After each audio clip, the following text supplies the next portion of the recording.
Dobro dna. I'm very glad to be back to see you at the beginning of this month.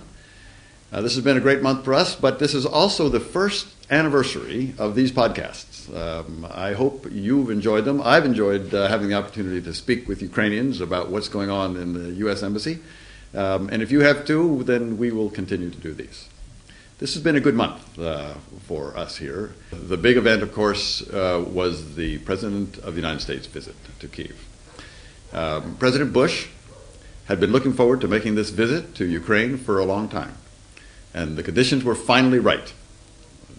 Good government, good leadership, good stable situation here for the President to visit.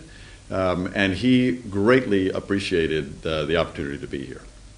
He had very good conversations with President Yushchenko, with Prime Minister Tymoshenko, with the Speaker of the Rada, Mr. Yatsenyuk, Leader of the Opposition, Mr. Yanukovych, and a good number of Ukrainians, both in government and out of government. He was able to see some of this beautiful city. He saw St. Sophia's, 1,000-year-old beautiful building that attributes to the history, the great and long history of Ukraine. He also he paid his respects to the victims of the Holodomor at the memorial on St. Michael's Square. He had an opportunity to visit a school number 57 in Kyiv, where he talked with some students, had a very good conversation, a longer conversation than we'd expected, with these students who asked him very interesting questions, he said, about his life experiences, what he regretted in life, what he loved about his job, what he looked forward to doing after his time as president. This was a great opportunity. President Bush told me after this discussion with these students that he enjoyed that session as much as any other session that he had, because he was not asked about policy, U.S. policy around the world. He was asked about how he felt about life and about his presidency and his future. So we had a very good conversation there. And then in that same school, he saw a play, a skit, done by Ukrainian students about HIV/AIDS and AIDS awareness. This was a very important issue, is a very important issue for President Bush, and he was very glad to see the Ukrainian attitude. This was a great visit. It set us on a good path for our relations between the United States and Ukraine for the next several years, I'm sure.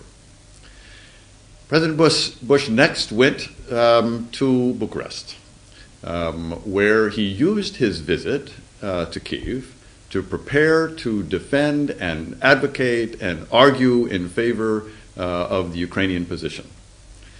Ukrainian leadership, as you know, we've discussed, had requested a membership action plan to begin at Bucharest at the NATO summit. And President Bush talked about this while he was here in Kyiv, and he went to Bucharest with this high on his mind and very enthusiastic and very determined to make this case on behalf of Ukraine's request. President Bush and other allies in NATO achieved a strategic victory for Ukraine. Ukraine did not get the membership action plan to begin the process at Bucharest, but it got something even better. It got a promise, a commitment by all of the NATO heads of state that Ukraine and Georgia would become members of NATO. They didn't say when. They did say that there was work to be done, questions to be answered, but they said they made a major statement, that is, Ukraine and Georgia would become members of the NATO alliance. So this is a strategic victory, a strategic accomplishment for Ukraine. There's a lot of work to be done. The Ukrainian government needs to answer the questions of the Ukrainian people about NATO. The North Atlantic Treaty Organization is a foreign organization to many Ukrainians, and many Ukrainians have questions. Who's in the North Atlantic Treaty Organization? What is it for? What are the purposes? And these questions deserve to be answered. These are important questions.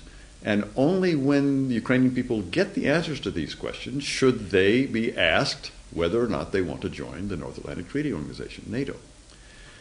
This will require the government to do some serious work about an information campaign. And this would be the President and the Prime Minister, but also other influential members of the Ukrainian society. This will be a work, an effort that takes place over several years. In that same regard, I went to Chernovtsi last week and opened a center, which is an information center about the North Atlantic Treaty Organization, about European Atlantic integration, and was able to talk again with my favorite part of that community there, which was the students at the university. Great university, 150 years old, a beautiful building. But again, the students are the highlight, interested, well-informed, looking forward to this discussion of the North Atlantic Treaty Organization, looking forward to European Atlantic discussions with people from Ukraine, but people from the NATO alliance as well. This was a great opportunity for me to see this fine city in Ukraine, but it was also an opportunity for me to tell the people of Ukraine and the people of Chernovtsi that there's no greater friend of Ukraine than the United States. And we look forward to being NATO allies together. Thank you all very much.